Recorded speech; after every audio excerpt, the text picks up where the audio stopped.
बहुत सारे डॉक्टर्स मुझसे खफा होने वाले हैं मेरी इस बात पे, लेकिन ये सच है। मतलब सबसे बड़ी मिस्टेक्स लोग अपनी स्किन केयर रूटीन में क्या करते हैं? उनको पता ही नहीं है कि उनकी स्किन टाइप क्या है। दूसरों को देखकर अपने ही चेहरे पर और अपनी बॉडी पर वो चीज़ें लगा लेना इन्फ्लुएंसर्स के थ्रू। आपको लगता है कि अगर कोई बहुत ही ज़्यादा बैड जीन्स के साथ उसकी स्किन है तो वो ग्लो कर सकती है, वो चेंज हो सकता है? एब्सोल्युटली। वैसे सच में मतलब कोई भी क्रीम लगाने से गोरा हो सकते हैं? एक और चीज़, दही लगाने से टैनिंग चली जाती है हमारी। DIY ट्रेंड्स जो आजकल कॉफ़ी मास्क, हनी मास्क और ये सब एक्चुअल में काम करते हैं ये? What you thought about it? एकदम से पेट अंदर खिंच रहा है, गट रेंचिंग हो रही है, नया नया प्यार में पड़ते हैं, बटरफ्लाईज आ रही हैं। बहुत लोग बात कर रहे हैं एक्ने के बारे में आज के समय में, और मतलब इवन मुझे लग रहा है कि बहुत लड़कियों में बहुत ज़्यादा ये चीज़ बढ़ रही है। हॉर्मोनल एक्ने मतलब मैं आपको बता नहीं सकती हूँ कि आज के समय में नथिंग लेस देन 4 to 5 ऐसी यंग गर्ल्स से मिलती हूँ जिन्हें PCOS या PCOD है।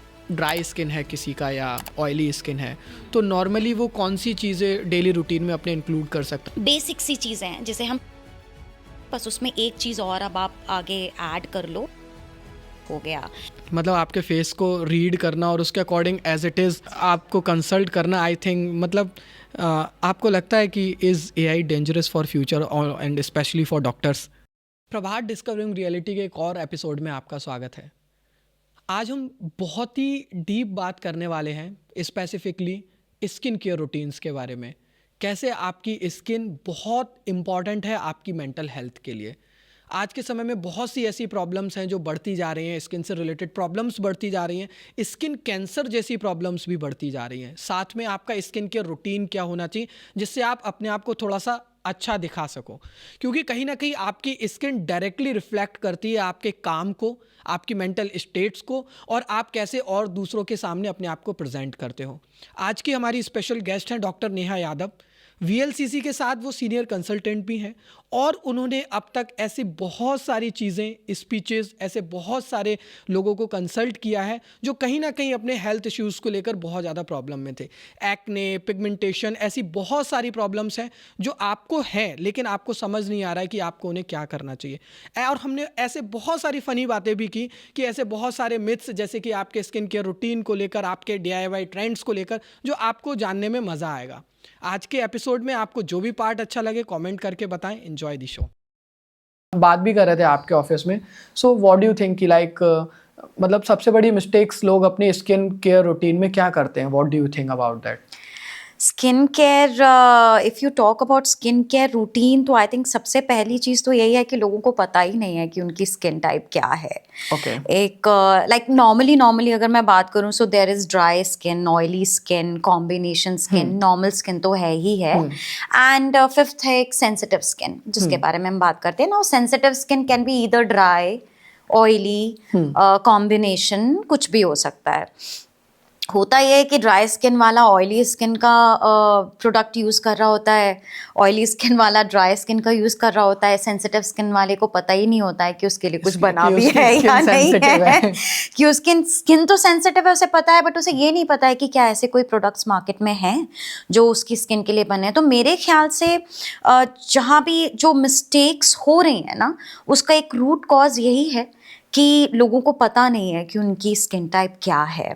एंड उसके बाद ये कि अननेसेसरी दूसरों को देखकर अपने ही चेहरे पर और अपनी बॉडी पर वो चीज़ें लगा लेना जिसके बारे में उन्हें पता भी नहीं है कि जो सामने वाला दिखा रहा है, जो कि सोशल मीडिया पे काफ़ी कॉमन है आजकल, इन्फ्लुएंसर्स के थ्रू उनकी स्किन टाइप क्या है। अब सेम स्किन टाइप की भी चीज़ें हर एक इंसान पर नहीं जाती ना, Right. क्योंकि जेनेटिक मैटर करता है, आपका लाइफस्टाइल मैटर करता है, आपके आसपास कितना पोल्यूशन है, कितने पोल्यूटेंट्स हैं, वो मैटर करता है। तो सेम ड्राई स्किन का कोई शो कर रहा है, नॉट नेसेसरीली कि सेम जो है प्रोडक्ट वो हर ड्राई स्किन पर जाएगा। राइट। सो मिस्टेक्स होना लाजमी है, बट आई थिंक सबसे पहले बहुत इम्पोर्टेंट है कि awareness about the awareness thing होना। कि उनकी स्किन टाइप क्या है, और हर एक इंसान को पता होना चाहिए मेरे ख्याल से कि उनकी स्किन टाइप क्या है। लेकिन- जैसे ब्लड ग्रुप्स, ओके तो मतलब क्या जैसे हम टच करके अभी लग रहा है कि मतलब कैसे पता कर सकता है कोई सो नॉर्मल बहुत इंसान छोटी की सी चीजें हैं लाइक उसका देखिए स्किन टाइप क्या सुबह है? कोई भी इंसान उठता है और सुबह जैसे ही उठा है वो उसको अगर अपने चेहरे पे तेल फील हो रहा है ऑयल फील हो रहा है सो दैट शोज कि उसकी स्किन इज क्रिएटिंग या मेकिंग मोर ऑफ ऑयल ज्यादा Okay. ऑयल सिक्रीट हो रहा है ग्लैंड्स में से जैसे ही फेस वॉश आप करते हो करते साथ ही आपको लगने लगे कि चेहरा मेरा खिंचा खिंचा सा हो रहा है मैं जैसे ही फेस वॉश करता हूँ मेरा चेहरा रूखा खिंचा खिंचा सा होता है इसका मतलब आपका स्किन ड्राई है ओके ठीक है अगर आपको ऐसा लगता है कि मेरा वेदर के हिसाब से मेरा स्किन चेंज होता है कि ठंड में तो मेरा चेहरा बहुत ड्राई रहता है मुझे बहुत ही ज़्यादा ऑक्लूसिव बाम्स की ज़रूरत पड़ती है और गर्मियों में मैं कुछ भी लगाता हूँ मेरा चेहरा तेल बनाना शुरू कर देता है इसका मतलब आपका वेदर के हिसाब से कॉम्बिनेशन स्किन है Okay. किसी किसी के सिर्फ टी जोन पे ऑयल होता है बाकी चीक्स ड्राई होते हैं that again comes under the combination skin okay sensitive की आप बात करो तो चेहरा धोने के बाद या कुछ भी खाने पीने के बाद या रूम का टेम्परेचर बाहर का टेम्परेचर में चेंजेस आने की वजह से चेहरा लाल हो जाना या चेहरे पे कुछ भी लगाने के बाद इचिंग स्टार्ट हो जाना all these things are indicative of कि आपका स्किन जो है वो सेंसिटिव है मतलब इस तरीके से आप नॉर्मली भी पता लगा सकते हो कि बिल्कुल बिल्कुल एब्सोल्युटली तो एब्सोल्युटली कोई ऐसा है जिसका स्किन बिल्कुल नॉर्मल हो या हर किसी का स्किन टाइप बहुत लोग हैं जिनका स्किन नॉर्मल है जिनका ना वेदर के हिसाब से चेहरा चेंज होता है या जो फील है फेस का वो चेंज नहीं होता है एंड अनदर इज कि ना उनका ज़्यादा ऑयल बनता है ना उनको ज़्यादा ड्राइनेस आती है so this is like absolutely normal face में जिन्हें I think they are the luckiest people तो आपको क्या लगता है मतलब उनके कुछ ऐसा वो लोग खा रहे होंगे या फिर वो जेनेटिकली इस वजह से है देखिए स्किन टाइप अगर आप मुझसे बात करो तो प्राइमरीली वो जेनेटिक फैक्टर है ओके जेनेटिकली आपका जैसा स्किन डिजाइन हुआ है उस हिसाब से आपका स्किन टाइप होता है ठीक है पर क्या स्किन टाइप आपका चेंज हो सकता है then yes very much possible Okay. Specially women के केस में एक 13-14 साल की उम्र के बाद से ऑलमोस्ट हर दशक के बेसिस पे एवरी डेकेड एक औरत का जो फेस है जो स्किन टाइप है वो चेंज होता है मेजॉरिटी में Okay.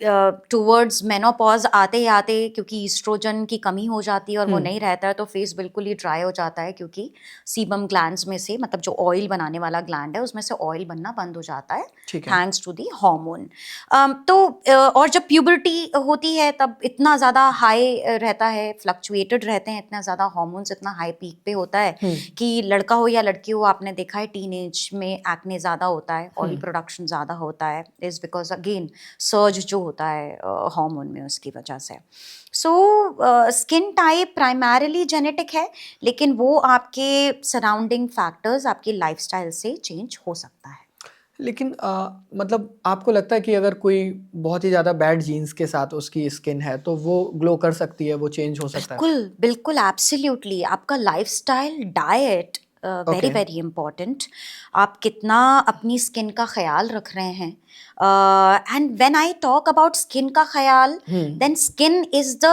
Largest organ of the body किसी से भी पूछा जाता है कि भाई सबसे बड़ा ऑर्गन क्या है मेजॉरिटी लोग या तो लंग्स या लिवर बोलते हैं स्किन भूल ही जाते हैं but skin is the largest organ और आप ये देखो कि वो दो चीज़ों के बीच में है मतलब वो दो ऐसी चीज़ों को मिला रहा है एक एक्सटर्नल और एक इंटरनल आपका Right. World external world and internal world के बीच में स्किन है वो बाहरी चीज़ों को भी फेस कर रहा है चाहे यूवी रेज हो गई या पोल्यूशन हो गया डर्ट हो गया जो भी हुआ और इंटरनली भी जो भी हमारे अंदर चल रहा है उन सारी चीज़ों का जो इफेक्ट है वो स्किन पर दिखाई देता है सो चाहे आपने कैसा भी आपका स्किन रहा हो जेनेटिकली पर आप उसको डेफिनेटली चेंज कर सकते हैं अगर आपका outer world and inner world balanced है तो अगर अगेन हम मतलब शुरू से बात करें तो मैं चाहूँगा कि आप कुछ मुझे ऐसी चीज़ें बताएं कि जैसे ड्राई स्किन है किसी का या ऑयली स्किन है तो नॉर्मली वो कौन सी चीज़ें डेली रूटीन में अपने इंक्लूड कर सकता है जिसकी वजह से उसे फ़ायदा हो देखो आजकल ना 10 स्टेप कोरियन स्किन केयर बड़ा चल रहा है एंड ऑलमोस्ट ओपीडी में भी अदरवाइज भी हर पेशेंट मुझसे पूछता है कि डॉक्टर मैं इसके बाद ये लगा लूँ, उसके बाद वो लगा लूँ, या मैं नॉर्मली जब पूछती हूँ कि आप रेगुलरली में क्या लगा रहे हो, सो आई एम अमेज्ड। एक तरफ मुझे बहुत खुशी भी होती है कि भाई people are getting so aware कि चीजें लगानी है चेहरे पे, बट वो किसी भी ऑर्डर में लगा रहे हैं, कुछ भी लगा रहे हैं, ज्यादा कर रहे हैं।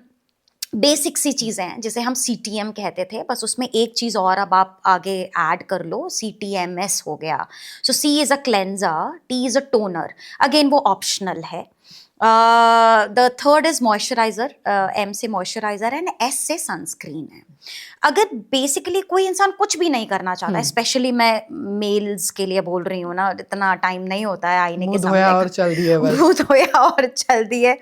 सो मेरे ख्याल से व्हाट आई से कि कुछ नहीं तो एटलीस्ट एक अपना फेस वॉश रखो, ओके, एक मॉइस्चराइजर रखो ठीक है। और एक सनस्क्रीन रखो। आई थिंक ये 3 चीजें हर एक इंसान के लिए बहुत इंपॉर्टेंट है, चाहे वो किसी भी स्किन टाइप का हो। ओके, एक मॉइस्चराइजर उसे रखना चाहिए, एक क्लेंजर हो गया, सबसे पहले आप चेहरा धोएंगे, राइट, आप ओके, फेस वॉश करेंगे, फेस वॉश करने के बाद ऑप्शनल टोनर है, रोज वाटर या नॉर्मल पानी से भी आप चेहरे पे कर लें, क्योंकि आजकल ऐसे बहुत सारे मॉइस्चराइजर्स हैं जिन्हें डैम्प स्किन पर ही लगाना चाहिए, ओके, क्योंकि उनके अंदर इंग्रेडिएंट्स ऐसे हैं जो पानी को पकड़ते हैं। तो उसके बाद आपने मॉइस्चराइजर लगाया और उसके बाद आपने अपना सनस्क्रीन लगा लिया, रात में आपने अपना फेस वॉश किया और अपना मॉइस्चराइजर लगा लिया। That's it. So if you can follow CTMS, I'll be more than happy. If toner is optional, at least keep it CMS, which is a cleanser, moisturizer, sunscreen during the day, and cleanser and moisturizer at night. ये perfect ये रहेगा, basic है, Basic ये है। हर skin type के लिए बना है हर skin और type हर के लिए। स्किन टाइप के स्पेसिफिक प्रोडक्ट्स हैं। तो सबसे पहले तो ना अभी हम मतलब बहुत सारी प्रोडक्ट्स के बारे में और बहुत सारी चीज़ें मुझे जाननी भी हैं, लेकिन मुझे आप ये बताओ, आपके पास आपके ओपीडी में कितने लोग ऐसे हैं जो बिल्कुल अनरियलिस्टिक एक्सपेक्टेशंस लेके आते हैं? आपको कैसी कैसी एक्सपेक्टेशंस सुनने को मिलती हैं? बहुत ही देखो, जो सबसे ज़्यादा अनरियलिस्टिक एक्सपेक्टेशन जो इन लोगों की होती है वो ये होती है कि अगले महीने मेरी शादी है और मेरे पास 20-25 दिन हैं और मुझे चेहरे पे ग्लो चाहिए। ओके, आप समझ रहे हो? एंड होता क्या है कि शादी से पहले एक अलग तरह का स्ट्रेस भी होता है, मतलब खुशी तो है अपनी जगह, but I think everybody goes through that one phase ना, जहाँ पे स्ट्रेस है कि भाई लाइफ चेंज होने वाली है, क्या होगा क्या नहीं होगा, शादी सब ठीक ठाक हो जाए, कोई प्रॉब्लम ना आए, किसी तरह के कोई इश्यूज ना आए। सो वो स्ट्रेस भी बहुत बड़ा फैक्टर होता है, प्लस आप नया नया किसी से बात करना शुरू करते हो तो आप रात रात भर फोन पे भी होते हो, सो वो sleepless nights, not taking proper care of your diet, having a lot of stress, ये तीनों बहुत बड़े फैक्टर हो जाते हैं। और अभी शादी का सीजन चल रहा है, मेरे पास हर दिन ये वाले क्वेश्चन आ रहे हैं ओके, जहाँ पे उन्हें 20-25 दिन में ग्लो चाहिए चेहरे पे। पॉसिबल है ऐसा? बड़ा डिफिकल्ट है ये कहना। मैं ये नहीं कहूंगी कि कुछ चेंज नहीं दिखाया जा सकता। Okay, like as a doctor अगर अभी मैं बात करूं तो I had recently run a 5-week transformation challenge जो अभी 5 चल week, रहा है, 5 okay. वीक्स का, जिसमें हमने उन्हें बताया कि ऐसा नहीं है कि हम बिल्कुल ही आपकी स्किन को कम्प्लीटली 100% ट्रांसफॉर्म कर रहे हैं, लेकिन ये चैलेंज दोनों तरीके से है कि एक हम आपको ये बता रहे हैं कि 5 हफ्तों में कोई चेंजेस लाए जा सकते हैं या नहीं, नंबर Okay. 1। नंबर 2 ये कि बहुत सारे लोग ना हैबिट नहीं बना पाते कंसिस्टेंसी की। 4 दिन लगाया, 10 दिन लगाया, 15 दिन लगाया, कुछ समझ में नहीं आ रहा, चेहरे पे कोई चेंज नहीं दिखाई दे रहा है, मैं छोड़ रही हूँ, या हैबिट नहीं बन पा रही है। तो नॉर्मली भी हमने सुना है किसी हैबिट को बनने में कम से कम 21 दिन लगते हैं, राइट? सो हमने उन्हें 5 हफ्ते दिए हैं और उन्हें प्रॉपर ट्रैकर दिया है, हर दिन का अपना करके रूटीन करके टिक मार्क करना है उसे, so that you also keep log on कि आपका कैसा चल रहा है, whether are you able to be consistent with your routine और नॉट। और अगर कोई इंसान कंसिस्टेंट है तो यस, मैं ये नहीं कह रही हूँ कि बहुत ज़्यादा चेंजेस दिखाई दे सकते हैं, लेकिन lifestyle, diet modification plus skin care routine से आप 20 दिन में कुछ तो दिखाई सकते हो चेंज चेहरे पे। मतलब कुछ तो आप इंसान बन जाओगे। कुछ तो आप इंसान बन जाओगे। एक चीज़ मुझे जो लगती है, अभी आपने बोला कि मतलब जब भी कोई लार्ज ऑर्गन की बात होती है तो लोग इतनी चीजें बता देते हैं, लेकिन स्किन को तो भूल ही जाते हैं, काउंट ही नहीं करते हैं। मुझे जस्ट राइट नाउ ये चीज भी आ रही थी मेरे माइंड में, मुझे लगा कि मैं आपसे पूछूंगा इसके बारे में। जब भी कोई हमें डिसीज इंटरनली होने वाली होती है, मुझे लगता है कि शायद वो हमारी स्किन हमें पहले से इंडिकेट करने लगती है, हम उसको इग्नोर करते हैं बस, बिल्कुल कि आपको ये प्रॉब्लम होने वाली है। इवन अभी मतलब मैंने कुछ ऐसे केसेस भी सुने कि जिन लोगों को मतलब उनकी बॉडी पे ना दाने हो जाते थे बहुत ज्यादा, और वो डॉक्टर के पास गए और उन्होंने इतना ट्रीटमेंट लिया, उन्हें कुछ समझ नहीं आ रहा है, किसी से कुछ नहीं हुआ, देन उन्हें बाद में पता लगा कि ये बुखार की वजह से है केवल। तो ऐसे केसेस भी मतलब मैंने देखे कि बुखार की वजह से, इसका मतलब कहीं ना कहीं वो फीवर भी उनको उनकी बॉडी को, स्किन को लेकर इंडिकेट कर रहा था। तो मैं यही सबसे पहले मतलब मैं आपसे जानना चाहता हूँ कि आप कुछ ऐसी चीजें बताना चाहो कि अगर ये बॉडी पे हमारे साइन दिख रहे हैं कुछ इस तरीके के, सो इमीडिएटली हमें किसी न किसी डर्मेटोलॉजिस्ट या डॉक्टर के पास जाना चाहिए, दिखाना है। राइट। क्योंकि एज आई से कि यू नो स्किन पर, अगर मैं अपने एक्सपीरियंस से बात करूं या जो मैंने पढ़ा है और जिन्हें मैंने जाना है उनसे अगर मैं बात करूं, तो I would say more than 90% of the diseases जो आपको स्किन पर दिखाई दे रही हैं वो स्किन की है ही नहीं, वो आपके इंटरनली ऑर्गन्स में होने वाली प्रॉब्लम्स के इंडिकेशंस या सिम्टम्स हैं जो स्किन पर दिखाई दे रहे हैं। स्किन की अपनी जो बीमारियां हैं वो लिमिटेड हैं, लेकिन उनका कहीं ना कहीं नाता रिश्ता आपके इम्यूनिटी से, आपके इंटरनल किसी और दूसरे ऑर्गन से है। ठीक है।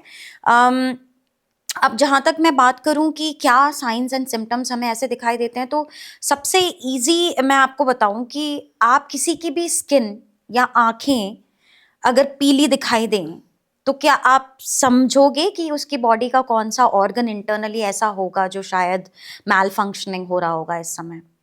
नहीं। जॉन्डिस सुना है आपने? जॉन्डिस का मतलब ही ये होता है कि आपकी स्किन एंड स्क्लेरा जो है उसका कलर जो है वो येलो पिगमेंट उसमें जम जाना। ठीक है। और वो पर्टिकुलरली होता है जब हेपेटाइटिस हो रहा है, so liver injury and bile duct में जो भी इश्यूज आ रहे हैं उसकी वजह से जो है हमारा जॉन्डिस हो जाता है। सो स्किन का पीला पड़ना इट्स सो कॉमन ना, लोगों को पता चल जाता है कि भाई उसकी चमड़ी भी पीली हो गई थी, उसकी आंखें भी पीली दिखाई दे रही थी। राइट। बहुत सारे लोगों में लिवर सिरोसिस के केसेस में भी ऐसा होता है, जब आपकी आंखें और आपकी बॉडी में इस तरह से, या बॉडी में स्वेलिंग आपको किसी जगह है जो आपको दिखाई दे जाती है। Typhoid which is so common, fever. Now since you were talking about fever, rashes हो जाते हैं, एक पर्टिकुलर रैशेज होते हैं जिसको जब हम चेक करते हैं तो टाइफॉइड है, फीवर है, इस तरह के रैशेज आने शुरू हो गए हैं, तो भाई immediately please go get your blood test done and find it out कि कहीं ये टाइफॉइड तो नहीं है। सिमिलरली अगर मैं आपसे ये बात करूँ तो किडनी रिलेटेड या लंग रिलेटेड भी चीज़ें होती हैं। अगर मैं नेल्स की बात करूँ तो उसे हम क्लब नेल्स कहते हैं, मतलब आगे का जो फिंगर का एंड पॉइंट है वो थोड़ा मोटा हो जाता है और आपका नेल जो है ना वो इस तरीके से नीचे की तरफ डाउनवर्ड जाने लग जाता है। उंगलियां जो हैं वो क्लब नेल्स कहते हैं हमने। वो मेजॉरिटी गैस्ट्रोइंटेस्टिनल इश्यूज या लंग फाइब्रोसिस वगैरह के केस में होता है, तो नेल्स देख के हम पता कर लेते हैं। पिटेड नेल्स हैं कि गड्ढे गड्ढे गड्ढे हो रहे हैं, वो बहुत कॉमन है यू नो सोराइसिस के केस में, जो अगेन ऑटो इम्यून डिसऑर्डर है, बॉडी का ही डिसऑर्डर है। और स्किन में उसके मैनिफेस्टेशंस दिखाई देती हैं। थायराइड अगर किसी को है तो नेल रिजेस बन जाते हैं, लाइंस हो जाती हैं, यहाँ पे ड्राई ब्रिटल नेल्स हो जाते हैं। Again that is there. So that is what I mean to say कि majority, especially gut related जितनी भी problems है, अब acne is so common which is called as hormonal acne। बहुत लोग बात कर रहे हैं एक्ने के बारे में आज के समय में, और इवन मुझे लग रहा है कि बहुत लड़कियों में बहुत ज्यादा ये चीज बढ़ रही है। राइट। तो हार्मोनल एक्ने मतलब मैं आपको बता नहीं सकती हूँ कि आज के समय में पर डे के बेसिस में मैं कम से कम अपनी ओपीडी में नथिंग लेस देन 4 to 5 ऐसी यंग गर्ल्स से मिलती हूँ द एज ऑफ 20s और 30s में, अर्ली 30s में, जिन्हें PCOS या PCOD है, which is a polycystic ovarian syndrome या पॉलीसिस्टिक ओवेरियन डिजीज। एंड इतना ज़्यादा हार्मोनल फ्लक्चुएशन है due two of course there lifestyle, of course their diet, बहुत बड़ा मेजर रोल प्ले कर रही है ये इस चीज में। मोमोज दिल्ली वालों को बहुत पसंद है। मोमोज दिल्ली वालों को बहुत पसंद है। सो ये सारा जो खाना पीना कल्चर जिस तरह से हम अडाप्ट कर रहे हैं चीज़ों को, वो कहीं ना कहीं आपके हॉर्मोन्स को बहुत ज़्यादा डिसरप्ट कर रही हैं। एंड उसका क्लियर इंडिकेशन होता है जब आपको एक्ने चेहरे पे स्पेसिफिक एरियाज में आने लग जाते हैं, like majority chin and jaw line.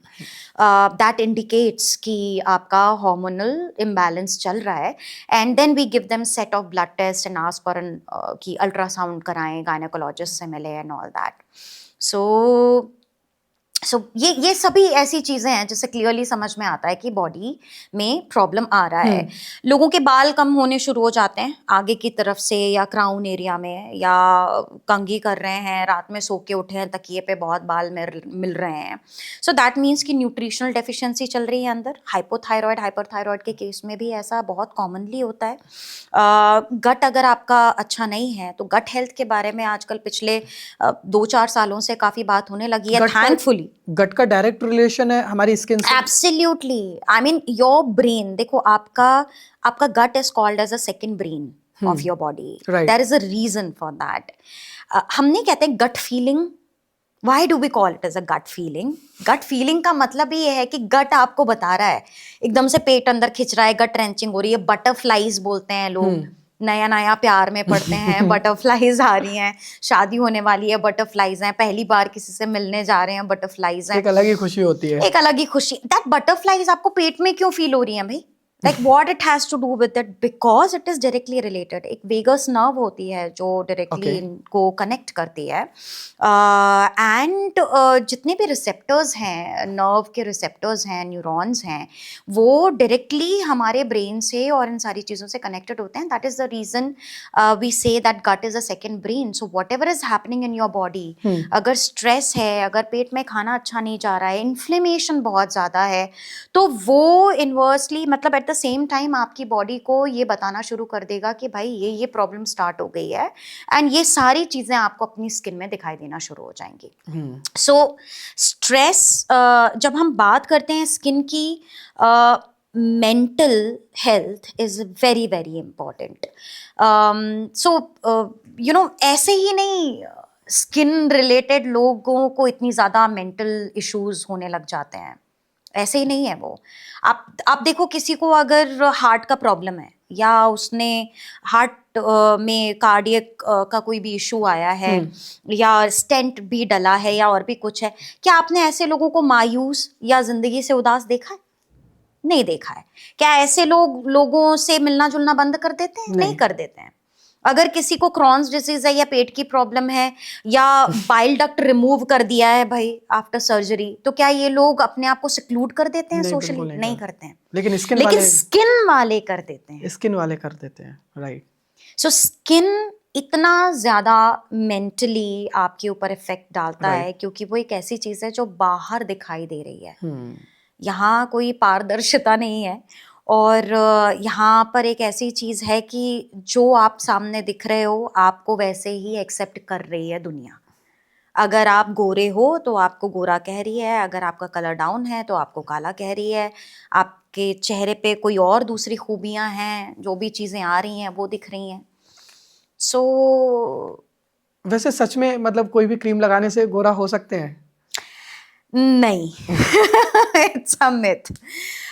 किसी क्रीम को लगा के आप गोरे नहीं हो सकते हो, लेकिन अगर उस क्रीम को आप कंसिस्टेंटली लगाओ, उस क्रीम में जो इंग्रेडिएंट है जिसका काम है मेलानिन को रेस्ट्रिक्ट करना, ज़्यादा बढ़ने नहीं देना, तो ऐसी क्रीम को अगर आप कंसिस्टेंटली लगाओगे तो हाँ, आपको अपनी टोन में डिफरेंस दिखाई देगा। बट आप एक काले को गोरा नहीं बना सकते हो। क्योंकि इंडिया में जितने भी प्रोडक्ट बिक रहे हैं वो फेयरनेस के नाम पे, सिर्फ फेयरनेस के नाम पे बिक रहे हैं कि आपको गोरा कर देंगे। चाहे प्रोडक्ट्स बिक रहे हो या इन क्लिनिक कोई चीजें हो रही हो, लोग भी आते हैं यही मांगने कि मुझे गोरा होना है। अच्छा, एक चीज आप मुझे बताओ, मतलब जितने भी लोग डर्मेटोलॉजिस्ट होते हैं, चाहे मेल्स हो फीमेल्स हो, कुछ भी हो, पहले से ही वो सुंदर होते हैं, बाद में कोर्स करने के बाद वो ज्यादा केयर करना शुरू कर देते हैं पढ़ने के बाद कि यार अब जरूरी है? I don't know that of course change तो आता है. देखो what I used to do in college, I don't do those things any more now आपने बिकॉज बाहर से, जहां तक मुझे पता है, आपने बाहर से अपनी स्टडी कंप्लीट Yeah, की है, right, तो right, मैं उस पे right. भी मतलब आने वाला था. आपको कैसे Right. आया दिमाग में कि मुझे डर्मेटोलॉजिस्ट ही बनना है? देखो एक्चुअली डर्मेटोलॉजिस्ट मैं नहीं बनना चाहती थी. I wanted to be a gynaecologist. तो जब मैं वापस जब मैं इंडिया में थी और अपने एग्ज़ाम की तैयारी करी थी, actually I was preparing for USMLE. मेरे साथ के काफ़ी लोग यूएसएमएलई की तैयारी कर रहे थे, and I also wanted to prepare. And I mean very sad to say, लेकिन उस समय दिमाग ऐसा था, you were so young and सारे लोग आपके साथ के बाहर जा रहे हैं, मूव कर रहे हैं आउट ऑफ कंट्री, एंड वहाँ जाके रह रहे हैं, पैसा अच्छा है, सारी चीज़ें हैं, लाइफस्टाइल अच्छी है, तो ऑफ कोर्स आप भी चाहते हो वैसी ज़िंदगी जीना.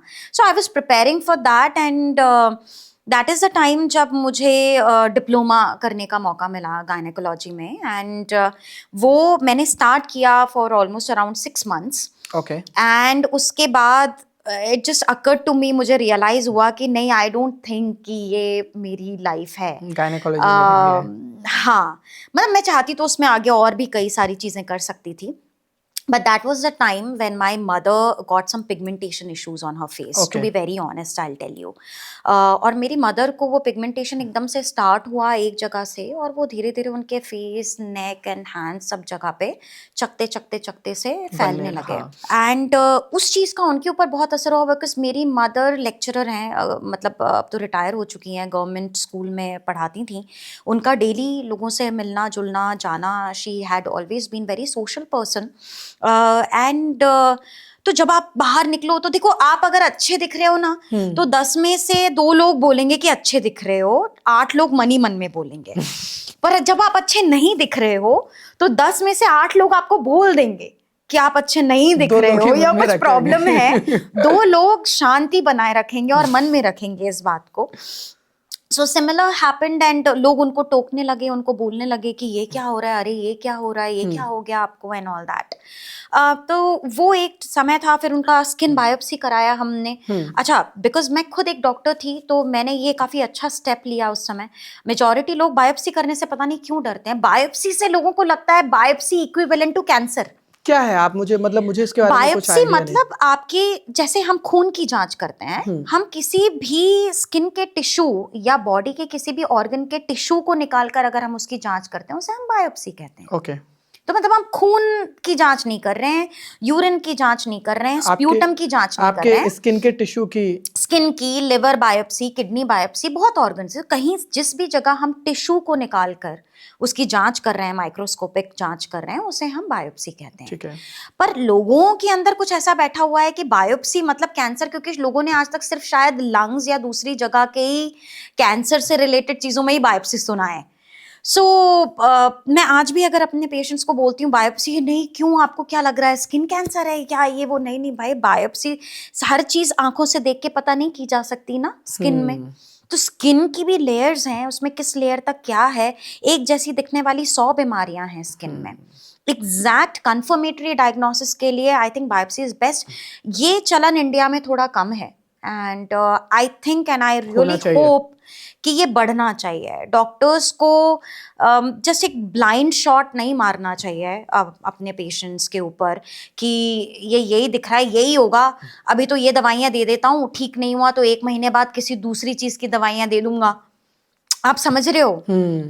आई मीन बहुत सारे डॉक्टर्स मुझसे खफा होने वाले हैं मेरी इस बात पे, लेकिन ये सच है. आइडियली अगर आपको कोई चीज में संदेह है, क्यों नहीं करते वो लोग फिर ऐसा? उन्हें करना चाहिए, क्योंकि एक तो ये है कि पेशेंट्स भी बहुत ज्यादा वो नहीं होते हैं कि बायोप्सी किया जाए. बायोप्सी 4,500-5,000 का खर्चा आ जाता है. बहुत ज्यादा कॉस्टली भी नहीं है. मेजॉरिटी पहले मुंबई भेजना पड़ता था टिश्यू को, और फिर 3 से 5 दिन में उसकी जांच की जो है रिपोर्ट आती थी. जो आज भी ऐसा ही है, लाइक विद इन 72 आवर्स आपको मिल जाता है रिपोर्ट. लेकिन बस यही है कि अच्छा, चमड़ी का टुकड़ा निकालेंगे, फिर शायद एक आध स्टिच उस पर लगाना पड़े, टाँका लगाना पड़े, एक आध ज़रूरत पड़ जाए. वैसे आजकल इतने अच्छे से बायोप्सी होने लगा है कि स्टिच करने की ज़रूरत नहीं पड़ती है. So I got that done for my mother. Okay. So there is an amazing doctor, Dr. Anurag Tiwari in Bhopal. I look up to him. And 2012 में मैं अपनी मदर को उनके पास लेकर गई थी और वहीं पर हमने बायोप्सी की. He's a wonderful doctor. And जब वो जांच की तो हमें पता चला कि हमें जो लग रहा था कि शायद ये झाइयाँ हैं या कुछ और है, तो it was not that. It was something much more intense and ज़्यादा सीरियस था इन अ वे कि उसको ठीक होने में काफ़ी लंबा समय लगता है. जो लोग बाहर से पढ़ाई करके आते हैं, अपनी डॉक्टरी कंप्लीट करके आते हैं, तो मैंने मतलब बहुत कॉमनली ये सुना है कि शायद इनका इंडिया में कहीं एडमिशन नहीं हुआ या इसीलिए गए या होंगे. इनका एग्जाम ही क्रैक नहीं हुआ होगा. That's why they. So thankfully I'm very thankful to MCI, then MCI, और अब तो नेशनल बोर्ड है वो. बट तब जो मेडिकल काउंसिल ऑफ इंडिया थी, उन्होंने एग्जाम लेकर आया, ऑल इंडिया एग्जाम, कि जो भी बाहर से पढ़ाई करके आ रहा है वो यहाँ आके अपना एग्जाम देगा.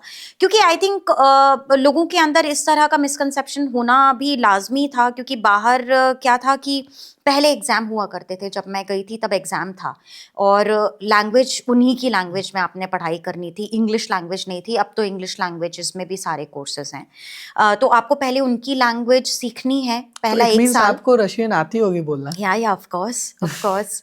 ये मेरा पर्सनल थॉट है. जिनको ये मिसकंसेप्शंस लगता है कि why they are going to outside, क्योंकि वो एक अच्छा अमाउंट खर्च भी कर रहा है, मिनिमम 25 to 30 lakhs खर्च कर रहा है. या I mean that used to be then, अब तो बहुत ज्यादा अब तो बहुत ज्यादा हो गया होगा. आई थॉट, मुझे आइडिया भी नहीं है कितना अब लगता होगा. या 40-50 अगर लाख कम से कम. 40-50 लाख. अब आप सोचो, कोई इंसान अगर 40-50 लाख खर्च कर रहा है, तो अगर उसका इंटरेस्ट नहीं है वो चीज करने में, तो वो किसी बिजनेस में भी तो डाल सकता है. हाँ बिल्कुल डाल सकता है, पर पेरेंट्स का प्रेशर है ना. बहुत सारे लोग इसलिए जाते हैं क्योंकि उनके फादर का यहाँ पे, लाइक मेरे साथ बहुत सारे डॉक्टर्स थे जिनके फादर का यहाँ पे हॉस्पिटल है, और वो चाहते हैं कि उनका बेटा, लाइक बहुत सारे ऐसे लोग होते हैं जिन्हें 2-3 साल घर बैठ के पढ़ाई नहीं करनी है. Like I was one among them. देखो मेरा तो बचपन से सिस्टम ही अलग था. I wanted to be a doctor, and मैं घर पे यही कहती थी मैं डॉक्टर बन के स्विट्जरलैंड जाना चाहती हूँ. That used to be my childhood dream. I don't know. कहीं मूवीज में देखा होगा, टीवी पे देखा होगा कुछ about Switzerland, and I started telling about Switzerland.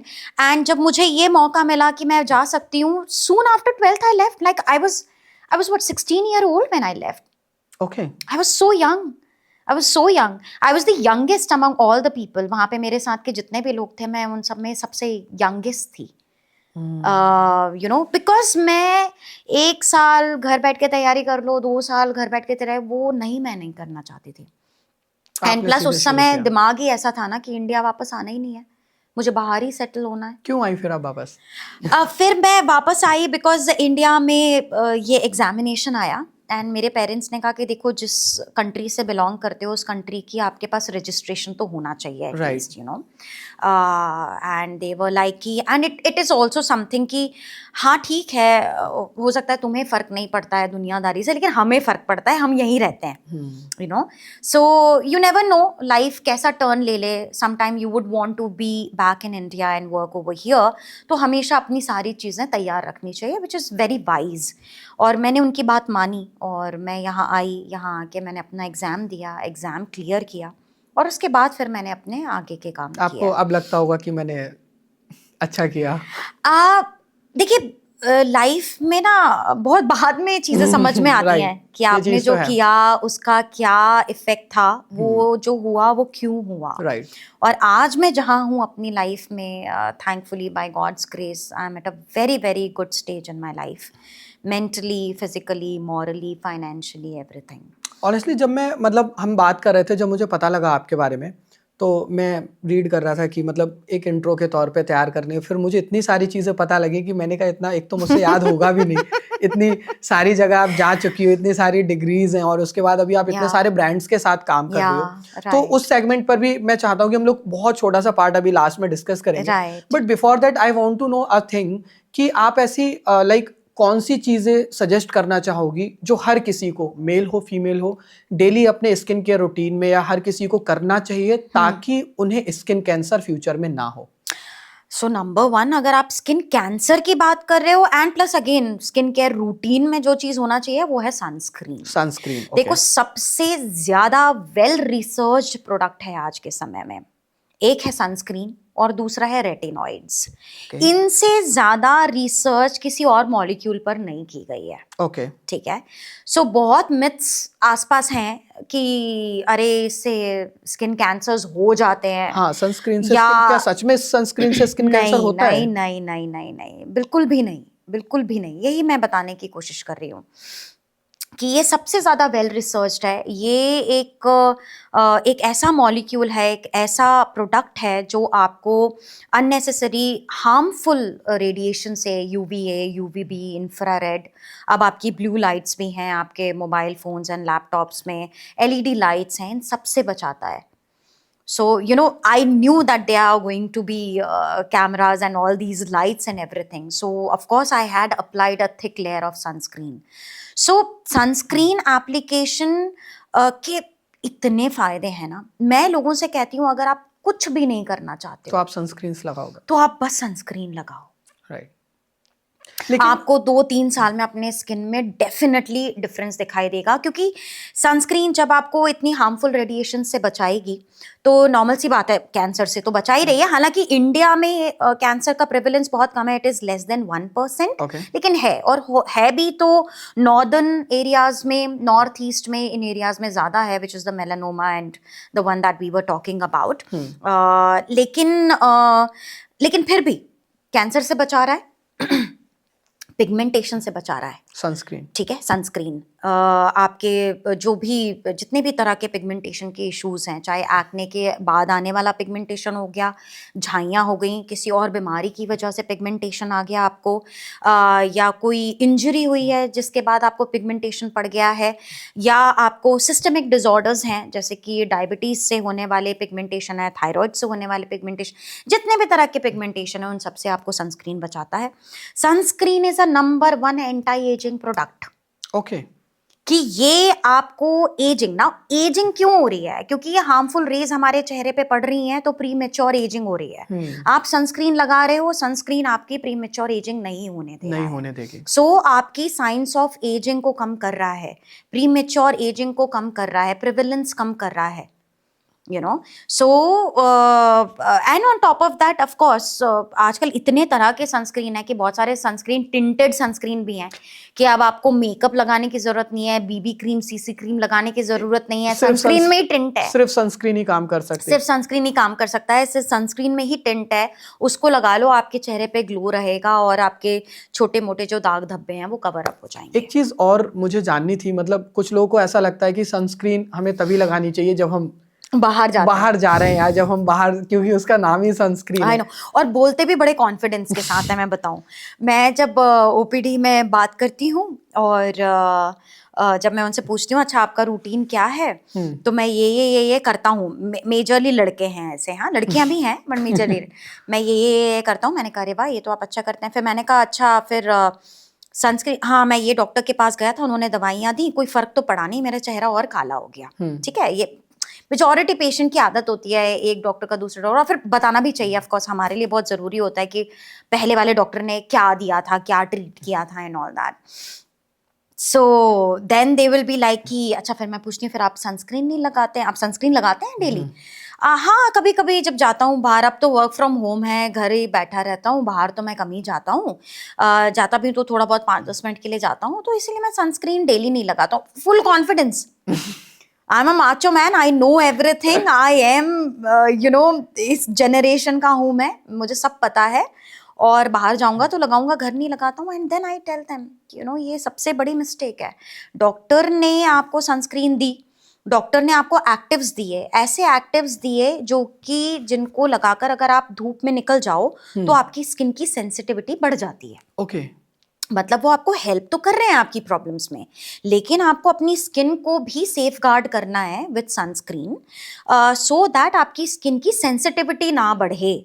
मतलब आप कुछ भी रूटीन फॉलो कर रहे हैं लेकिन sunscreen is mandatory for mandatory कि आपको मतलब आप रूटीन, आप चेहरे पे AHA BHA फलाना ठिकाना जो भी आप लगा रहे हैं और सनस्क्रीन नहीं लगा रहे हैं तो सब जीरो है। तो कोई फायदा नहीं है और उसका। अगर आप कुछ भी नहीं लगा रहे हैं लेकिन सनस्क्रीन लगा रहे हैं तो एटलीस्ट आपने 60% कवर मार्क्स किया ले हुआ लिए है, हैं। आपने अपनी स्किन के लिए बिल्कुल। कुछ करना शुरू कर दिया बिल्कुल। है। एक चीज और ये, एंड जो मुझे मतलब एंटी एजिंग जो प्रोडक्ट्स हैं, हमारे एंटी एजिंग जो प्रोडक्ट्स हैं, उनके बारे में भी मतलब आजकल मोस्ट ऑफ द डर्मेटोलॉजिस्ट के तो खुद के अपने बहुत Brands सारे हैं। ब्रांड्स हैं, इतने बड़े बड़े ब्रांड्स हैं, और वो आपको कुछ ना कुछ बना के, मुझे तो वो वाली याद आती है फिर वो पहले गांव में वो दवाइयाँ नहीं देते थे मिला के कि इसमें से ये देखे ये चल। खटपट खटपट खटपट कुछ ना कुछ कर रहे हैं। हाँ, what is your point of view on that, कि जिनके खुद के प्रोडक्ट्स इतने ज्यादा, आपका क्या टेक है एंटी एजिंग प्रोडक्ट्स, इसी पर बात करते हैं पहले।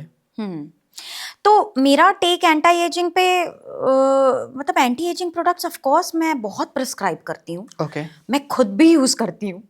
एंड एंटी एजिंग प्रोडक्ट्स मेरे ख्याल से लेट 20s में स्टार्ट कर देना चाहिए। आज के समय में तो जिस तरीके से प्री मेच्योर एजिंग साइंस आने लगे हैं जनरेशन में, तो anti ageing products, but problem ये है कि लोगों को पता ही नहीं है कि एंटी एजिंग प्रोडक्ट मतलब क्या, मतलब क्या है एंटी एजिंग प्रोडक्ट। अब अगर मैं आपसे कहूं कि सनस्क्रीन एंटी एजिंग है तो एंटी एजिंग है। ओके। मॉइस्चराइजर एंटी एजिंग है तो एंटी एजिंग है। नियासिनामाइड एंटी एजिंग है, एंटी एजिंग है। रेटिनॉइड्स एंटी एजिंग है, एंटी एजिंग है। AHA BHA बोलते हैं तो उसमें AHA which is alpha hydroxy acids जो हैं वो एंटी एजिंग है, वो एंटी एजिंग है। There is something called as argireline and matrixyl peptides, बहुत नाम आजकल घूम रहा है। ये एंटी एजिंग है, ये एंटी एजिंग है। कोलेजन एंटी एजिंग है, सब कुछ एंटी एजिंग है। विटामिन सी एंटी एजिंग है, एंटी एजिंग है। What is meant by anti ageing? कि एजिंग के विरुद्ध काम कर रही है कोई चीज, एजिंग के अगेंस्ट में काम कर रही है कोई चीज। एजिंग के अगेंस्ट में कुछ भी कैसे हो सकता है जब समय नहीं रुक रहा है? राइट। समय चल रहा है, आपकी एजिंग बरकरार हो रही है। आप बिल्कुल वैसे ही हर साल अपना हैप्पी बर्थडे का रील बनाकर अपने इंस्टाग्राम पे डाल रहे हो, एजिंग हो रही है। साइंस ऑफ एजिंग जो एक पर्टिकुलर एज में आने चाहिए, क्या वो उस एज में आ रहे हैं या उस एज से पहले आ रहे हैं? प्रीमेच्योर एजिंग से वो आपको प्रीमेच्योर एजिंग हो रही है। क्या 35 की उम्र में आंखों के पास जो लाइंस आती हैं वो 2 होनी चाहिए, 4 होनी चाहिए, 10 होनी चाहिए? ये इसका मापदंड किसी के पास नहीं है। नो वन हैज दैट, ठीक है। लेकिन 35 की उम्र में अगर 2 लाइंस आ गई हैं तो क्या ये अच्छा है या बुरा है? अब ऐसे क्वेश्चंस भी आते हैं मेरे पास। और जिनकी 20 की उम्र में ही आ गई है, और जिनकी 20 की उम्र में आ गई है तो फिर तो वो खराबी है, नॉर्मल सी उनका बात फिर है। क्या हाल होना चाहिए? तो इसीलिए हम कहते हैं कि अब 1 साल से ज्यादा की उम्र के बच्चों के लिए भी सनस्क्रीन्स बनने लगे हैं। 1 साल से ज्यादा की उम्र के बच्चों के लिए सनस्क्रीन पीडियाट्रिक सनस्क्रीन्स हैं ओके। जो बच्चों को दिए जाते हैं, और 12 की उम्र से पहले पहले 1 साल से ज्यादा आप प्रिस्क्राइब करते हो उनको? Yes yes absolutely absolutely. So उनको हम देते हैं, और शायद ये एक नंबर 1 इंग्रेडिएंट है, एक नंबर 1 प्रोडक्ट है जिसे एक सही एज में अगर स्टार्ट किया जाए। लाइक मुझसे अगर पूछा जाए when did I start using sunscreen, I started at the age of 24-25। तो मतलब आपको भी जब आप डर्मेटोलॉजी की पढ़ाई कर चुकी थी तभी समझ में आया था? नहीं, कि... तब तक मैंने MBBS कंप्लीट किया था। ओके। MBBS कंप्लीट करने के बाद इंटर्नशिप कंप्लीट किया था मैंने, और मैं अपना जूनियर रेजिडेंसी कर रही थी। एंड तो बेसिकली मेरा MBBS ख़त्म करने के बाद हाँ मैंने अपना सनस्क्रीन, मतलब मेरा इतना कैमरे का एंड लाइट्स का काम है तो मतलब मेरे लिए तो फिर डेफिनेटली कि मुझे, एंड देन आपको पता है सनस्क्रीन अप्लाई करना ही गेम नहीं है। लोग पता है कहाँ थकते हैं, जब मैं उन्हें ये बोलती हूँ कि सनस्क्रीन को हर 3 से 4 घंटे में रीअप्लाई करना होता है। व्हाट? हर 3 से 4 घंटे में सनस्क्रीन को रीअप्लाई कैसे कर सकते हैं डॉक्टर? मैं क्या, फिर तुम मुझे बैग में लेके? मैंने कहा बिल्कुल लेके जाओ, मेरे बैग में अभी भी सनस्क्रीन है। So application is very very good, reapplication is excellent. So it's all about आपको कितने मार्क्स चाहिए। If you just want to be at average good कि 5 में से 3 नंबर लेने हैं, तो सनस्क्रीन अपना सुबह घर से निकलने से पहले, अच्छा उसमें भी एक है, घर से निकलने से तुरंत पहले आपने सनस्क्रीन लगा लिया तो your marks will be 2। Okay, ऐसा क्यों? कितनी देर क्योंकि पहले लगाना है? सनस्क्रीन को एक्टिव होने में ही कम से कम आधा घंटा लगता है। हम कहते हैं कम से कम 15, 20, 25 मिनट पहले तो लगा लो। अगर आपको घर से बाहर निकलना है तो निकलना आप है, उससे 15-20 पहले। मिनट पहले सनस्क्रीन लगाएं, पहले तब वो सनस्क्रीन फायदा लगा करेगी। लें, तब वो फायदा करेगी, तब वो शील्ड बना पाएगी, वो एक्टिव हो पाएंगे उसके इंग्रेडिएंट्स जिनको जरूरत है एक्टिव होने की, सो दैट आप जब धूप में निकले तो आपके चेहरे पे वो एक्टिवेटेड फॉर्म में सनस्क्रीन रहे, ना कि जस्ट कि वो आप निकल गए उसके बाद वो आधे घंटे बाद एक्टिव हो रहे हैं उसके। ओके, सो 2 नंबर आपको यहाँ मिल गए। आपको 3 नंबर मिलते हैं अगर आपने आधा घंटा पहले सनस्क्रीन लगा के आप निकले, लेकिन दिन भर में आपने कोई री एप्लीकेशन कुछ री एप्लीकेशन नहीं किया। आपने अगर हर 4 से 5 घंटे में री एप्लीकेशन किया है तो फिर देन यू आर 4.5। और 10 आउट ऑफ 10 करने के लिए फिर then every 3 to 4 hours from morning 7 AM till evening 5 PM, sunrise से लेकर सनसेट कितनी बार मिनिमम पूरे दिन में सनस्क्रीन? कम से कम 3 बार। 3 बार अप्लाई करनी चाहिए। And what is your thought about like DIY trends जो आजकल कॉफी मास्क, हनी मास्क और ये सब एक्चुअल में काम करते हैं ये? What you thought about it? मैंने इस पे बनाया था रील भी, मेरे ऐप की तरफ से भी रील बना हुआ था इस पे, तो मैंने बताया इसमें मैं भी कुछ DIY करती हूँ। Okay, I also prefer that. लेकिन बहुत इंपॉर्टेंट है जानना कि लेमन जूस बिल्कुल भी अच्छा नहीं है DIY के लिए। ओके, और मैंने बहुत अच्छे बड़े बड़े इन्फ्लुएंसर्स जिनके कई सारे हजारों के उनके फॉलोअर्स हैं, उन्हें ये चीज़ करते हुए देखा है। Please don't do it. देखो, स्किन की pH होती है, स्किन की pH जो होती है ना वो समवेयर अराउंड 5.7 से 6.7 के बीच में होती है, समवेयर अराउंड दैट। सो वो माइल्डली एसिडिक pH हो गई हमारी स्किन की, है ना। अब लेमन जूस जो हो गया वो समवेयर अराउंड उसकी pH 2, 2.2 ऐसे कुछ हो गई, हाईली एसिडिक हो गया वो। हालांकि वो वीक एसिड है लेकिन है तो एसिडिक। अब उसको अगर आप अपने फेस पे लगाओगे तो आपके फेस की pH भी हो जाएगी खराब, जिसकी वजह से आपका बैरियर जो है वो जाएगा डिसरप्ट। और जैसे ही बैरियर डिसरप्ट होता है उसके बाद लगता उस समय अच्छा है, लगा के चेहरा धो लिया तो चेहरा हाँ चमक रहा है। मैं आपसे कह रही हूँ चेहरे पे आटा भी लगा लो ना 15 minute as a face mask और चेहरा धो, चेहरा चमक जाएगा। अच्छा, हाँ, देखो चेहरे को जहां पे भी आप ऐसी नमी प्रदान कर दोगे ना, जहां पे अक्लूसिव कोई चीज चेहरे पे लगा दी है आपने, उसके 15-20 मिनट बाद आप उसको हटाओगे तो आपको चेहरे पे चमक ही मिलेगी, भले ही वो कुछ समय की होगी, राइट, बट वो होगी।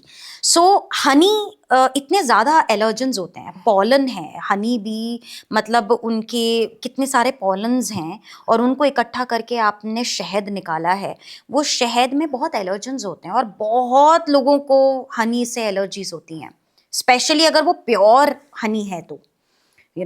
कॉफ़ी की जहाँ तक हम बात करें, कॉफ़ी पी लीजिए, पीने में एंटीऑक्सीडेंट्स जाएंगे, एंटीऑक्सीडेंट शरीर में जाएंगे तो सिर्फ चेहरा ही नहीं, बाल, नील्स, बॉडी के बाकी के ऑर्गन्स पे भी असर पड़ेगा। दिन की 1 या 2 cup black coffee is very very good for your metabolism, for your gut health, for like overall as an antioxidant. और उसका स्किन पे भी इम्पैक्ट दिखेगा अगर आप डेली 1 या 2 ब्लैक कॉफी लेते हैं। Absolutely absolutely, plus weight loss में इट हैज़ द इफेक्ट। तो लेकिन चेहरे पे मत लगाओ क्योंकि चेहरे पे लगाने पे वो अब्रेजिव है, ओके, घर्षण करेगी, फ्रिक्शन करेगी। जितना ज़्यादा फ्रिक्शन होगा, बहुत ही सॉफ्ट यार स्किन है ये, मतलब मैं कई बार लोगों को देखती हूँ चेहरे पे ऐसे ऐसे चीज़ें लगाते हुए करते हुए ना, बड़ा हैरानी होती है मुझे कि आप कैसे कर सकते हो ऐसे। आपको ऐसा कौन सा स्किन केयर रूटीन का मिथ लगता है जो आपको लगता है कि लोगों में ये टूटना चाहिए? स्किन केयर मिथ जो लोगों में टूटना चाहिए, ऐसे तो फिर बहुत सारे हैं। सबसे बड़ा तो यही जो मैं आपको DIY बता रही हूँ, जो लोग अपने चेहरे पे लगा रहे हैं, कॉफ़ी एंड हनी मास्क्स, ये सबसे बड़ा मिथ है। दूसरा, we had already spoken about it कि सनस्क्रीन जब बाहर जाते हैं तभी लगाना चाहिए, घर के अंदर आपको सनस्क्रीन लगाने की जरूरत नहीं है, ऐसा घर नहीं के है। अंदर जरूर लगाना है। LED लाइट्स, आपके फ़ोन लाइट्स, आपके लैपटॉप्स, विंडो पैनल से आने वाली लाइट के रिफ्लेक्शन, इन सब का असर आपकी स्किन पे पड़ता है। सो सनस्क्रीन चाहे इर्रिस्पेक्टिव ऑफ द वेदर, बाहर क्लाउडी है, स्नोफॉल हो रहा है, रेनी सीजन है, जो भी है, irrespective of the weather and irrespective weather you are indoors और outdoors, you must apply sunscreen every day, and if you reapply, nothing like it. And एक चीज आप मुझे ये भी बताइए, पानी पीने से ग्लो बढ़ता है क्या? अब बड़ा डिफिकल्ट है इसका आंसर देना। देखो, हाइड्रेटेड होना तो बहुत ज़रूरी है। क्योंकि हमारी पूरी बॉडी में सबसे ज़्यादा मात्रा में अगर कोई चीज़ घूम रही है ऊपर से नीचे तक, जिसको पूरा एक्सेस मिला हुआ है फ्रॉम हेड टू टो, वो क्या है? ब्लड सर्कुलेशन है ना। खून जो बन रहा है, खून जा रहा है ऊपर से नीचे तक। खून में रेड ब्लड सेल्स हैं, वाइट ब्लड सेल्स हैं, प्लेटलेट्स हैं, और भी कई सारी चीज़ें हैं। एंड देन वो सारी चीज़ों को हटा के जो चीज़ बचती है वो है प्लाज्मा। बनता कैसे है ये सारी चीज़ें? अगर शरीर में पानी की कमी हो जाएगी तो नॉर्मल सी बात है कि हमारे प्लाज्मा भी उतना अच्छा नहीं रहता। इसीलिए जब हम लोगों को बोलते हैं फॉर सर्टेन ट्रीटमेंट, जैसे platelet rich plasma, PRP therapies आपने बहुत सुना होगा, या और भी दूसरी चीज़, तो हम उनको सबको बोलते हैं कि पानी अच्छे से पी के आना है ना। क्योंकि आप जितना पानी पियोगे उतना ज़्यादा वो चीज़ रहेगी। हमारी सेल का स्ट्रक्चर, हमारा body, our body is very similar to the universe. या अगर मदर अर्थ की भी हम बात करें तो धरती पे 70% पानी है आज भी। चाहे हाय हाय मच रही हो पानी की कि पीने लायक पानी नहीं है, लेकिन पानी है, ठीक है। सही बात है। And the same thing happens with the body also. शरीर में भी 70% इट इज वाटर।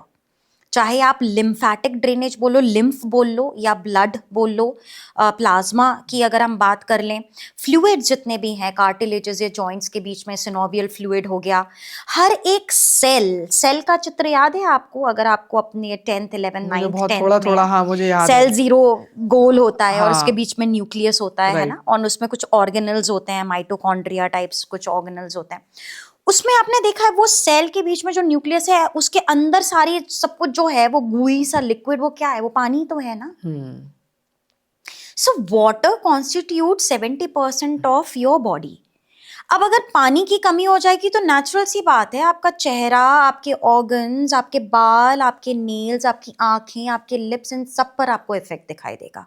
होंठ सूखे हो जाएंगे, ड्राई चैपी लिप्स हो जाएंगे, आंखों के नीचे डार्कनेस, या ऐसा लगेगा कि बहुत ही ज़्यादा टायर्ड लुकिंग आईज हैं, है ना। चेहरे पे पीलापन रहेगा, ड्राई रहेगा चेहरा, डिहाइड्रेटेड, लैक ऑफ लस्टर रहेगा, मतलब कोई भी ग्लो नहीं है, डलनेस रहेगी।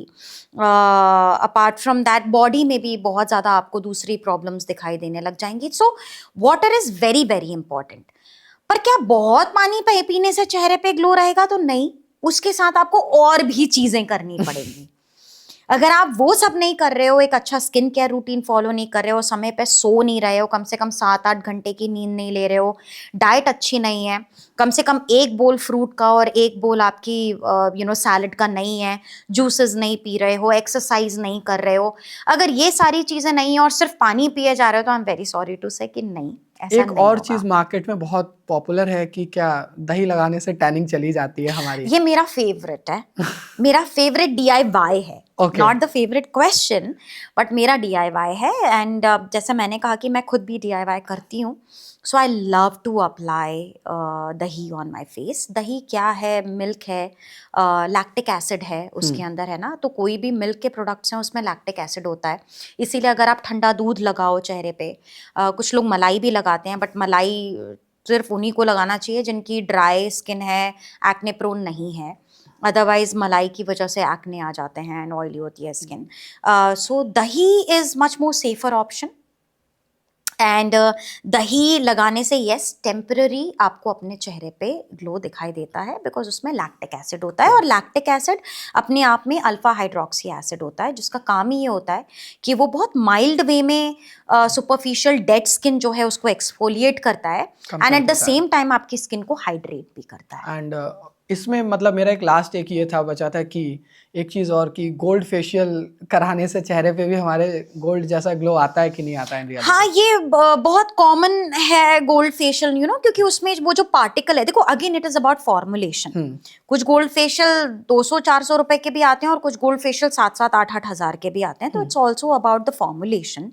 बट ये अपने आप में उसकी प्रॉपर्टी ये होती है कि वो रिजुविनेटिंग होता है गोल्ड, एंड उसमें जो प्रॉपर्टीज़ हैं, it's more of a rejuvenating, आपकी स्किन की डलनेस को अलग कर रहा है, वो आपकी स्किन को ग्लो दे रहा है, एंटी एजिंग फैक्टर भी होता है उसका।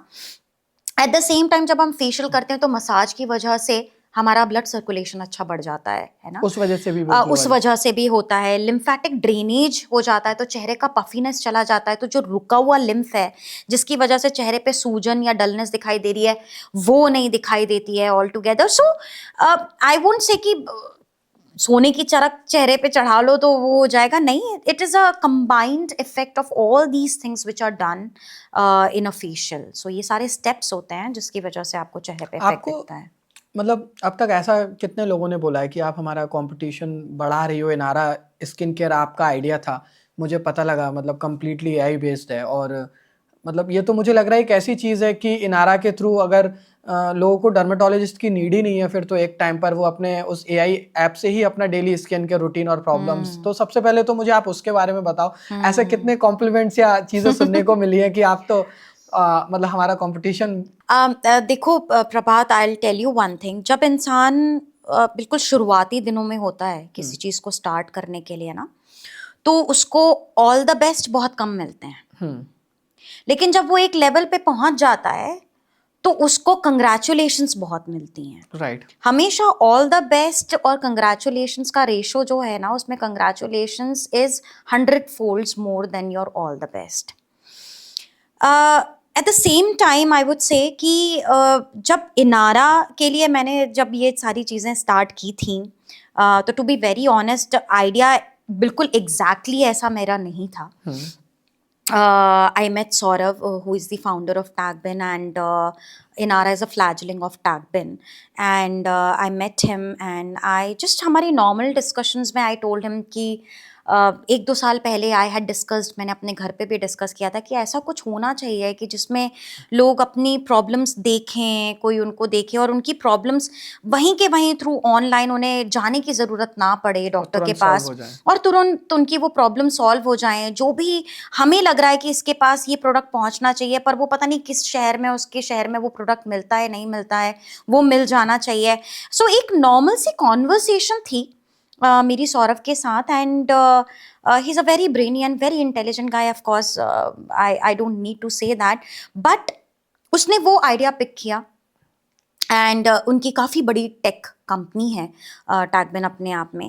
एंड ये जो कि हम इसको आर्टिफिशियल इंटेलिजेंस के साथ कंबाइन करके, डर्मेटोलॉजी एंड आर्टिफिशियल इंटेलिजेंस एक साथ अगर सिनर्जी में काम करें और उसमें हम इस तरीके से आगे बढ़ें, तो क्या हम एक काफ़ी रिवोल्यूशनरी कोई काम कर सकते हैं या नहीं.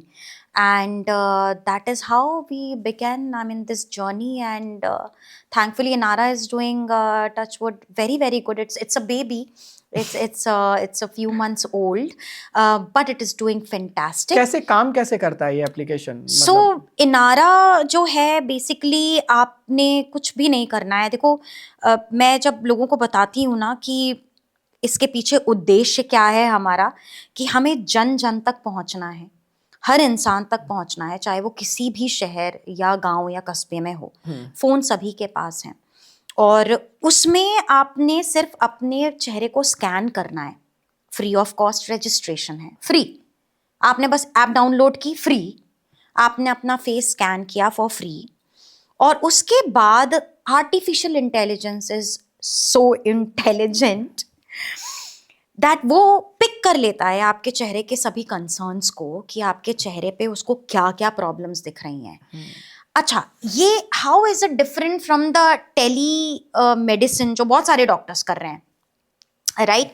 हर डॉक्टर अपने क्लिनिक में बैठ के किसी भी जगह के किसी भी पेशेंट के साथ टेली मेडिसिन, टेली कम्युनिकेट कर सकता है ना, फ़ोन पे या ऑनलाइन या वेब कैम के थ्रू, वीडियो के थ्रू एंड ऑल. लेकिन आप और मैं भी जानते हैं कि उसकी क्लैरिटी कितनी अच्छी होती है. एक वीडियो कॉल की क्लैरिटी कितनी अच्छी होती है. क्या एक पेशेंट अपनी हर एक छोटी बड़ी चीज़ें दिखा सकता है उस पर? नहीं दिखा सकता. तो ये क्या करता है, एंड प्लस उसके लिए भी उसको डॉक्टर से बात करना पड़ेगा, अपॉइंटमेंट लेना पड़ेगा. इनारा आपको बोल रहा है कि आप अपना फेस स्कैन करो, एआई आपके चेहरे को देख के आपके सारे कंसर्न्स पकड़ेगा, आपको बताएगा सबसे पहले कि मेरे मुताबिक आपके चेहरे पर ये सारी प्रॉब्लम्स हैं. क्या आप इन सारी प्रॉब्लम्स में से कोई प्रॉब्लम ठीक करना चाहते हो, या फिर आप कोई और प्रॉब्लम है. फिर हमने उनको सेट ऑफ अदर प्रॉब्लम्स भी दे दिए कि या आपकी कोई और प्रॉब्लम है जिसके लिए आप इनारा का सपोर्ट चाहते हो। समझ रहे हो आप मेरी बात? टोटली मुझे बिल्कुल चैट जीपीटी जैसा साउंड कर रहा है और बिल्कुल एक्यूरेट साउंड कर रहा है। बिल्कुल बिल्कुल एक्यूरेट कि है। मतलब उसने आपके चेहरे को रीड किया इनारा ने, एंड आपको बहुत सारी जो उससे समझ में आया अपने इंटेलिजेंस बेस पे आपको problems they the.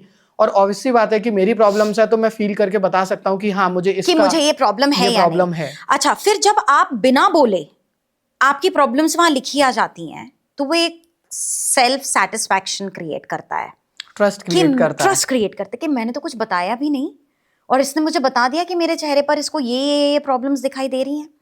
Then the next it does is वो आपको ये बताता है भाई कि आपको ये प्रॉब्लम है जो आपने सिलेक्ट किया है, इस प्रॉब्लम के हिसाब से आपका मॉर्निंग का रूटीन क्या होना चाहिए और आपका नाइट का रूटीन क्या होना चाहिए।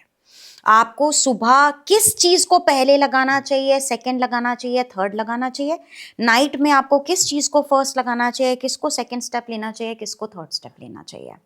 Plus at the same time बहुत ही डाइवर्स रेंज है प्रोडक्ट्स की उसमें, जिसका जैसा भी अफोर्डेबिलिटी है उसके हिसाब से वो अपने प्रोडक्ट्स चूज कर सकता है। ऑल्टरनेटिव्स हैं हमारे पास एंड वो अपना पूरा बास्केट बना सकता है कि मुझे फेस वॉश तो नहीं चाहिए पर मुझे सिर्फ मॉर्निंग का सनस्क्रीन चाहिए, नाइट का ये चाहिए, बट एटलीस्ट वो उसके पास उसकी pocket, so it's a pocket friendly dermatologist for you.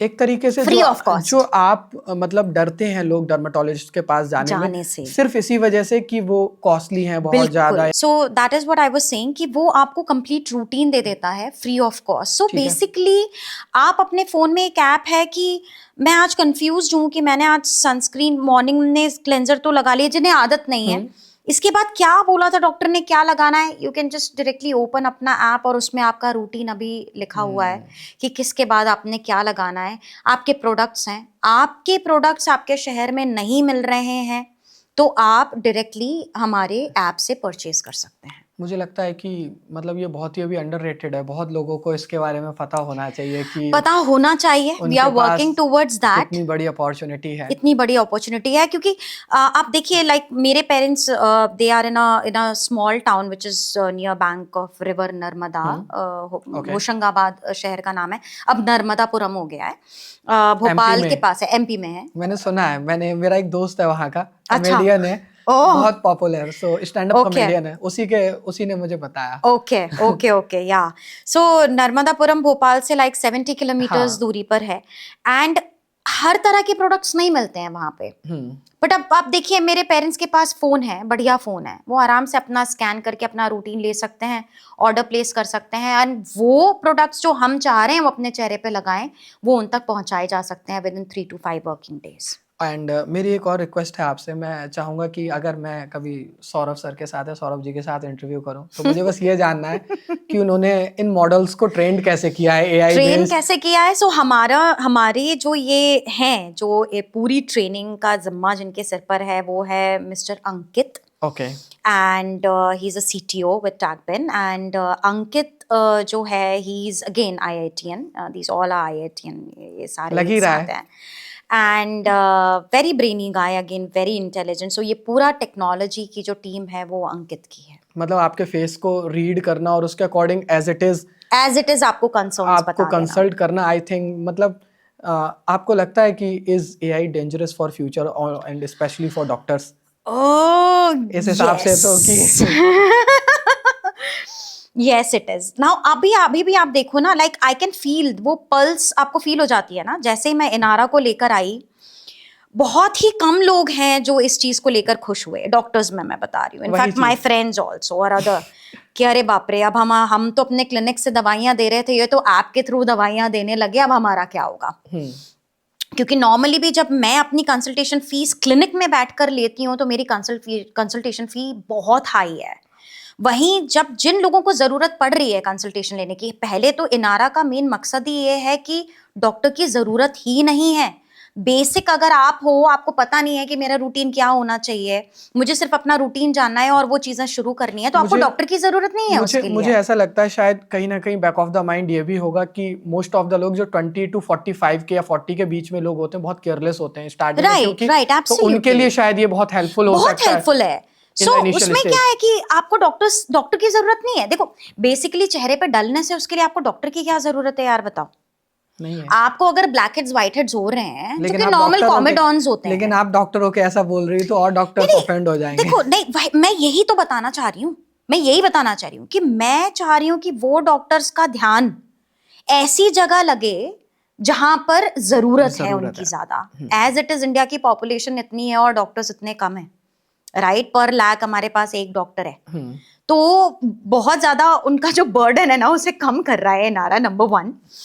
Number 2, Inara के पास इतने सारे पेशेंट्स आते हैं जिन्हें इन क्लिनिक ट्रीटमेंट्स की जरूरत होती है, या जैसे कोई भी और बेसिक जो दूसरी बीमारियां हो गई, सोराइसिस हो गया, विटिलिगो हो गया, जहां हमें लगता है कि नहीं इन पर्सन एग्जामिनेशन होना बहुत जरूरी है। ओके। तो ऐसी पेशेंट्स के लिए हमें डॉक्टर्स चाहिए इंडिया के हर शहर में, राइट? तो हम उन तक वो पेशेंट्स पहुंचाएंगे, और मैं आज भी ऐसा करती हूँ। मेरी पहचान में मेरे जो कॉलीग्स हैं और जिन डॉक्टर्स को मैं जानती हूँ, चाहे हैदराबाद हो, बैंगलोर हो, मुंबई हो, भोपाल हो, या कोई और शहर हो, लखनऊ हो, सो मैंने उनके पास पेशेंट्स इनारा के थ्रू पहुंचाए हैं जहां मुझे था कि इनका मेडिकल एग्जामिनेशन, ऑन एग्जामिनेशन इनका होना बहुत जरूरी है, ऑन टेबल। तो आई थिंक ये And, तो उन डॉक्टर्स के लिए भी एक बहुत ही अच्छी चीज है। बेनिफिशियल है। मैं कह रही हूँ कि Beneficial है। इनारा आपका एलाई है, वो आपका फ्रेंड है। इनारा आपका दुश्मन नहीं है।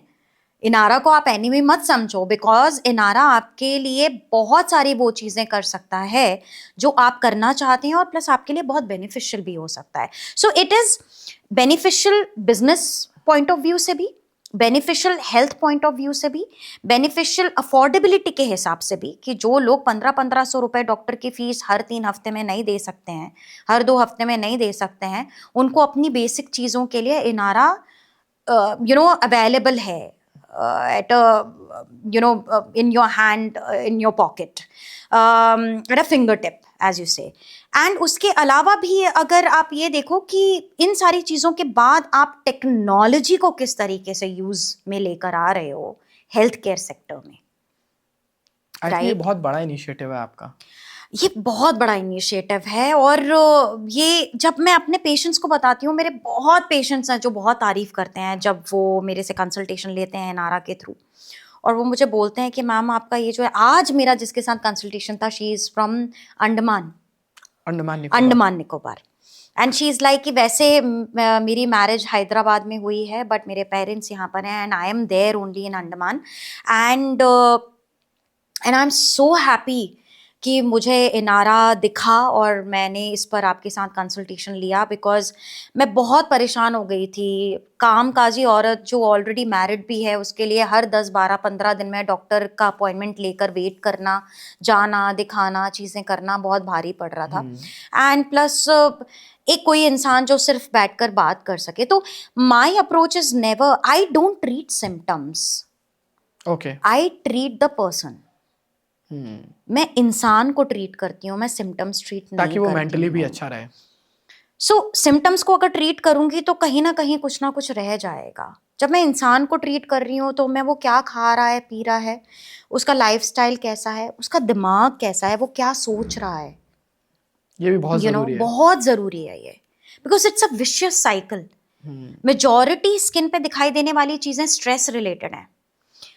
प्रॉब्लम हुई, स्ट्रेस बढ़ा, प्रॉब्लम बढ़ी, इट्स अ विशियस साइकिल। शुरू ही नहीं किया अभी तक तो, ठीक से ऑनेस्ट बताऊं आपको। I know, I understand that. Hair वाला रह गया है, नेल्स वाला रह गया है, पता नहीं क्या क्या रह गया है। सो सबसे पहले तो मतलब thank you so much for coming here. Thank you so much for having me. मैं चाहूंगा कि आप कैसे एंड करना चाहोगी इस पॉडकास्ट को? I would just want to end it on this note कि बहुत बहुत ईजी है ये कहना, और हम सब जानते हैं कि हेल्थ इज वेल्थ, लेकिन वो शायद समझ में तभी आता है जब रियली में डंडा पड़ता है, जब आपकी हेल्थ कॉम्प्रोमाइज हो जाती है इन सम और the other way. Right. And बीमारियां 98% आपके दिमाग में हैं, 2% शरीर में हैं। तो अपने दिमाग को सही रखो, सही दिशा में रखो, और अपनी हेल्थ का बहुत ख्याल रखो, क्योंकि हेल्थ नहीं है ना तो सच में कुछ भी नहीं है। और हमने शायद ये थैंक्स टू कोविड ये सारी चीज़ें देख ली हैं। I mean I don't know whether should I thank Covid or not. It won't be right for people who have lost someone or something during Covid, लेकिन कोविड ने आपको बताया है कि भाई health is the most important thing and health is indeed wealth. Right. So that is all I would like to say. Thank you so much for coming over here. Thank you so much. तो ये था हमारा आज का episode, और आज हमने वो सारे टॉपिक कवर किए जो आपने सुने, पिगमेंटेशन से रिलेटेड, आपके स्किन केयर रूटीन से रिलेटेड, आपके DIY ट्रेंड से रिलेटेड, और आपको एक अच्छी हेल्दी एंड ग्लोइंग स्किन के लिए क्या करना चाहिए। हमने वो बहुत सारी बातें की। मैम से मैंने रिक्वेस्ट की है कि हम आगे अगेन एक और सीरीज़ लेके आएँ जिसमें हम कुछ सीरियस डिसीज़ पे बात कर सकें जो स्किन से रिलेटेड होती हैं और होती आ रही हैं लोगों को, उनका क्या ट्रीटमेंट होना चाहिए, कुछ ऐसे मिथ्स जिनकी वजह से लोग डर्मेटोलॉजिस्ट के पास जाने से डरते हैं, उन बहुत सारी चीज़ों पे आज के हमने एपिसोड्स में बात की। और आने वाले एपिसोड्स में भी हम ऐसे ही बहुत ही कॉन्वर्सेशनल और मीनिंगफुल डिस्कशन करेंगे। आपसे रिक्वेस्ट है कि आप जो भी अपना सजेशन भेजना चाहें, आप चाहें कि ये क्वेश्चन हम अपने पॉडकास्ट में मैम से पूछें आपके बिहाफ पर, तो आप हमें कमेंट करके बता सकते हैं। चैनल को ज़्यादा से ज़्यादा सब्सक्राइब करें ताकि मैं और बहुत अच्छे गेस्ट आपके लिए लेके आ सकूं। और हाँ, मतलब बहुत सारे लोग वीडियोस देखते हैं लेकिन वो सब्सक्राइब नहीं करते, सिर्फ वॉच करते हैं, तो उनसे भी रिक्वेस्ट है कि कीप सब्सक्राइब द चैनल ताकि आपको बहुत अमेजिंग कंटेंट और बहुत टाइम पे मिलता रहे। Thank you so much, take care.